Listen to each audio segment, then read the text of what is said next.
Recently Karnataka government ने जो popular colouring agents होते हैं जिनकी वजह से रेड, ऑरेंज और पिंक कलर आ जाता है गोभी मंचूरियन और कॉटन कैंडी में, उसे बैन कर दिया। और जो लोग इसे यूज़ करते हुए पकड़े जाएंगे उन्हें कम से कम 10 लाख रुपए तक का फाइन और 7 साल तक की सज़ा हो सकती है।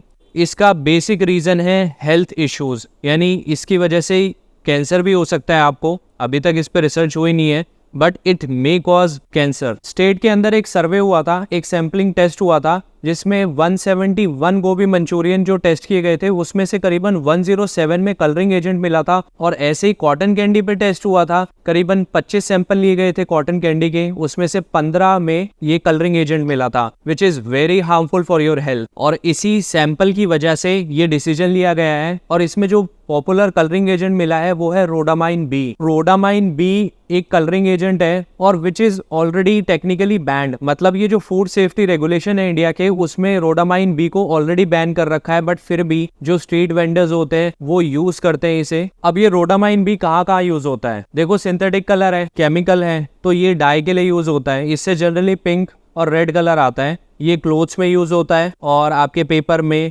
प्लास्टिक में, लेदर में। तो ये हार्मफुल केमिकल है और ये बहुत ज़्यादा एक्यूटली टॉक्सिक है। अगर आप इसे खा लेते हैं किसी फूड के अंदर तो आपकी आइज में इरिटेशन भी हो सकती है और जो आपका रेस्पिरेटरी ट्रैक्ट है यानी श्वास की नली है उसमें भी इरिटेशन हो सकती है। WHO यानी वर्ल्ड हेल्थ ऑर्गेनाइजेशन की एक बॉडी है, international agency for research on cancer. इसका काम ये है कि जितने भी कैंसर कॉजिंग मटीरियल्स हैं उनकी ये लिस्ट बनाती है। तो इसने ये कहा है कि जो रोडामाइन बी है वो कैंसर कॉजिंग नहीं है ह्यूमंस के लिए, बट इसका रैट्स पे ट्रायल हुआ था तो उनके लिए ये कैंसर कॉजिंग है। वैसे टेक्निकली तो यूज नहीं होता है कलर्स, बट जो स्मॉल वेंडर्स होते हैं, स्ट्रीट साइड वेंडर्स होते हैं, आपने देखा होगा ठेलों पे लगा लेते हैं और छोटी सिटीज के अंदर, तो ये जिन्हें डाइज की इतनी नॉलेज नहीं होती ना वो यूज कर लेते हैं इसे। वैसे तो ये बैन है।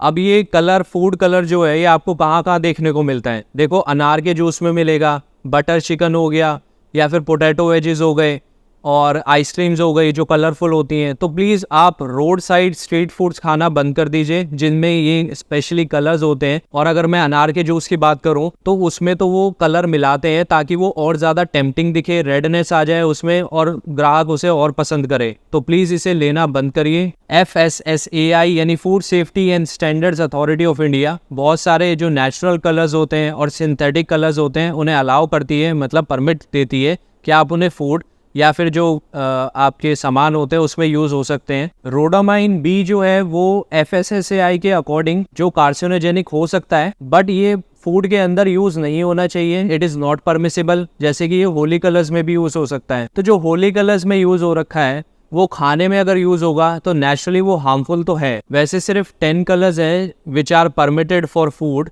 जैसे कि आपका राइबोफ्लेविन हो गया, येलो कलर है, कैरोटीन एंड कैरोटीनॉइड्स जो ऑरेंज एंड येलो है, और क्लोरोफिल ग्रीन कलर, कैरामल हो गया, एनाटो और सर्क्यूमिन, ये कुछ ऐसे कलर्स हैं जो परमिटेड है। अब ऐसे कौन कौन से कलर हैं जो सिंथेटिक कलर्स हैं और अलाउड हैं? कैरमोजिन हो गया, एराइथ्रोसिन हो गया, और येलो फ्रॉम टार्ट्राजिन हो गया, sunset yellow from FCF, blue from Indigo, carmine and brilliant blue from FCF and green from fast green FCF। Even जो परमिसिबल फूड कलर्स हैं वो सब में अलाउड नहीं होते, जैसे कि आप बिस्किट, आइसक्रीम्स और कन्फेक्शनरी आइटम्स हो गया, इन सब में आप यूज़ कर सकते हैं। आई होप जो इन्फॉर्मेशन मैंने दी है यह आपको हेल्पफुल लगी होगी एंड आपकी हेल्थ के लिए बहुत इंपॉर्टेंट है। तो प्लीज़ अपना ध्यान रखिए।